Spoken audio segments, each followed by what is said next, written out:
Hello mga kabibig! Welcome back sa ating bagong YouTube channel. Ito ang pinakamaingay na YouTuber sa lahat ng YouTube.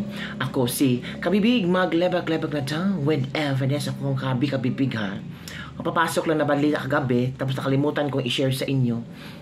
Trending na pinag-uusapan niya sa social media kung saan yung kadete, yung isinare ni VP Sara sa atin na isang kadete na humingi ng relo kay BBM, ang nangyari kabibig, pinarusahan. Oo nga kabibig, bawal bang humingi ng relo?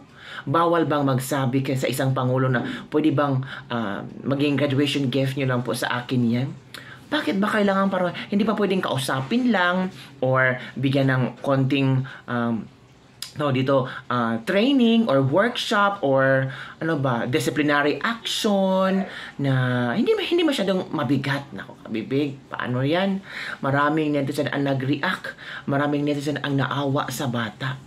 Sabi ng iba, kung sana nagnakaw or ginumbag yung presidente natin, ay okay, pwede parusahan.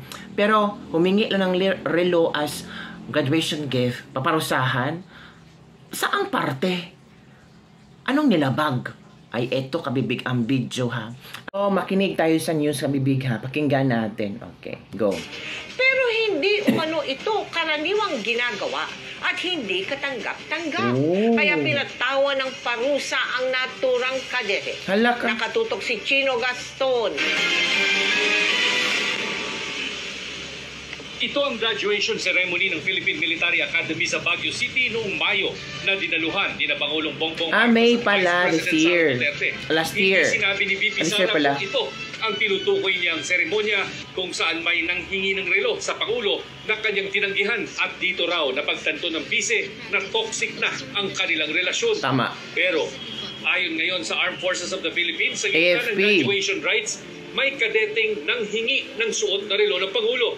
Sa video, makikitang inilapit ng Pangulo ang kanyang ulo sa kadete pero hindi dito ibinigay ang kanyang relo. Sabi ng tagapagsalita ng AFP, hindi ito karaniwang ginagawa ng mga kadete at hindi ito katanggap-tanggap na asal. Sabi dito, it's an actually isolated case that does not reflect the overall culture and training of academy. Ito, sabi, he was facing president and he made a mistake. This behavior is neither common nor acceptable. Walang parusa ang kadeteng naka-assign ngayon sa Philippine Air Force. Hindi naman siya dismissed, but upon learning about the incident, nag-take action agad yung PMA. Noong 2019 PMA graduation ceremonies, may ganito ring insidente na panghingi ng relo sa Pangulo ng isang PMA cadet. Noon, ibinigay ni dating Pangulong Rodrigo Duterte ang suot niyang relo. Para sa GMA Integrated News, Chino Gaston. So yun kabibig, yun ang nangyari ngayon na kung saan pinarusahan ng PMA ang kadeteng humingi ng relo kay Pangulong Bongbong Marcos. Sabi ng mga netizen AFP spokesman, nakakahiya, mag-resign ka na. Relo pala, how come parusahan? Gold ba ang hiningi ng bata? Ito, hindi magbigay si Bongbong Marcos at hindi niya na-appreciate ang kadete. Buti pa si Duterte, siya ang kusang nagbigay ng relo at hindi siya nag-inarte. Napahiya kasi kaya ang kadete ang sinisisi, grabe. Ito pa, grabe, samantalang bilyon ang nawawala sa gobyerno dahil binubulsa nila. Sana parusahan din ni Bongbong Marcos ang mga taong ito. Ang kapal naman, hindi katanggap-tanggap daw. Alam na ng tao kung ano ang talagang nangyari. Masama bang humingi? Ang masamang magnakaw sa pera, lalo na ang pera ng taong bayan. Yan ha, yan ang mga komento ng mga netizen na shock sa nangyari. Kawawa naman yung kadete, no? Kawawa yung kadeteng maparusahan nang dahil sa kanyang ginawa. Well, in fact, maraming magsasabi naman na ang pangit daw ng behavior ng kadeteng iyon. Parang hindi naman sila tinuruan ng humingi ng graduation gift sa presidente pa talaga. Pero pwede namang in a rightful way, manner na pwedeng solusyonan ang mga pangyayari ito. Kung hindi nag-react si BP Sara ba, kung hindi ito shinare ni BP Sara, hindi ito mapag-usapan.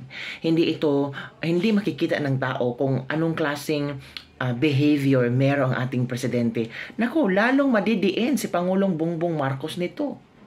Sa news na pinarusahan ng AFP, ng PMA, mas lalong magagalit ang mga tao. Bakit hindi na lang hinayaan? Kasi nangyari na. Di ba? Kasi naging pangit ang imahe ni Pangulong Bongbong Marcos. Naging pangit tingnan na hindi katanggap-tanggap sa maraming Pilipino, lalo na yung mga Pilipinong katulad ng mga pobre ba, na sa ating interpretasyon, hindi naman masama ang humingi. At least humingi, hindi ninakaw. Diba? Pwede namang ipatawag ni Bongbong Marcos itong kadeting ito, mag-usap sila ng maayos, pasinsinan, at pwede siya magbigay ng regalo. Diba? Pwede niyang ipa-broadcast sa media, magpa-press con siya para matabunan yung hindi magandang imahe niya ngayon na sabi nila, karakot din yan, ko. Sabi pa, kahangol ba ang presidentiha? Oy, murag, gikan ang kwarta niya, gikan ba sa gobyerno? Sabi ng ilang mga netizen. So, mga ilang netizen galit na lalong ginatungan ang galit ng mga tao ngayon. So, ano ang iyong komento tungkol dito, mga kabibig? Na tila trending. Oy, grabe. Kung yung iba nga, sinabi na, sana alisin na si Bongbong Marcos. Diba? Sabi naman ng sabi dito, ito na nga, yung kadete na nag-arbor ng relo, pinatawan pa ng parusa ng AFP. Pagkakataon muna, Bongbong, para mag-intervene, galaw-galaw. Oo nga, no? Pagkakataon ni Bongbong Marcos para bangunin at maging mabango ang kanyang pangalan. Pinatawan ng parusa yung kadete ng AFP para ipalabas sa sambayanan na mali talaga yung ginawa ng kadete. Or might be para sisihin ng sambayanan si Sara sa pagbulgar sa nangyaring hingian ng relo. Minsan pwede din kasing sisihin si Sara ng kadete dahil siya yung pwedeng may kasalanan kaya napatawan ng parusa yung kadete kahit na ang totoo si BBM yung nasa kahihiyan sa ginawa niya sa kadete. What sort of punishment? Is it even legal?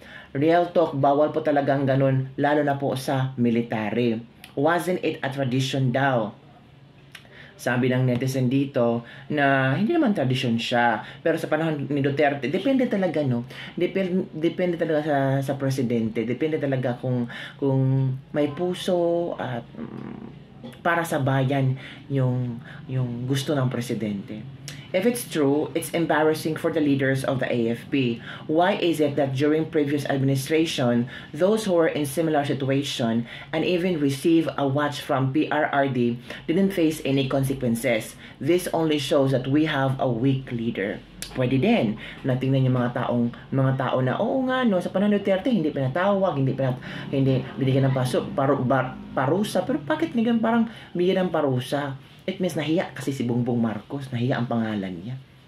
'Di ba? Ay nako. So yun kabibig, ano ang iyong komento tungkol dito? Tama lang ba na bigyan ng parusa ang kadete na humingi ng relo ni Bongbong Marcos? Binigyan lang ba ito ng parusa dahil napahiya si Bongbong Marcos? Or meron bang gagawin si Bongbong Marcos para mapatawad ang kadete?